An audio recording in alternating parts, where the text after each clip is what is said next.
Neutral Tones by Thomas Hardy. The speaker recalls a memory of a painful separation on a winter day in the past. The poem's key message is that romantic love can be a source of bitter disappointment.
The title, Neutral Tones, at first suggests that the speaker's attitude to this separation is neutral, now that time has passed and he has moved on.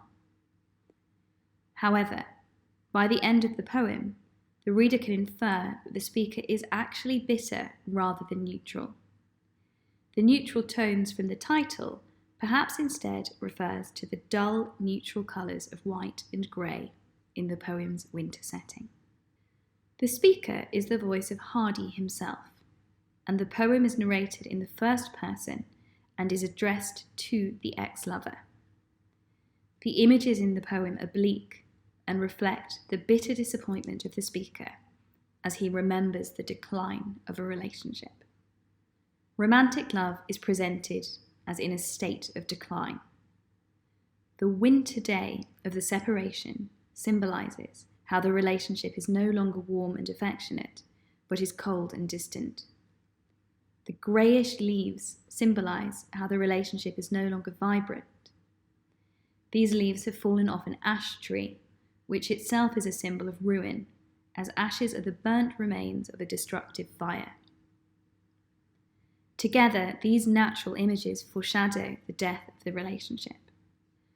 Hardy repeats many of the same images in the poem's final stanza, which creates a cyclical structure. This suggests that the relationship has not been resolved and remains as lifeless as it was in the past. The cyclical structure also suggests that the speaker has not moved on from feelings of hurt and disappointment. Romantic love is presented as a source of bitter disappointment.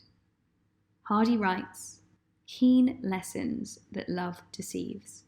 Hardy leaves his matter-of-fact statement until the poem's final stanza in order to suggest that his key message is that love is always deceptive and cruel. The speaker personifies love as a deceptive and cruel force that results in sorrow. The personification also suggests that it is not just this woman that has disappointed the speaker, but love in general, and the sibilance creates a resentful tone. Romantic love is presented as hurtful. Hardy writes, The smile on your mouth was the deadest thing. The oxymoron of the dead smile suggests that the woman's affection has turned to bitterness. It perhaps also implies that the woman has been deliberately deceptive and has concealed her true feelings. The superlative deadest implies an intense loss of love and suggests that the woman will never be able to regain the love that she once had for the speaker. The personal pronoun your creates a tone of accusation, suggesting that the speaker holds the woman responsible for the end of this relationship.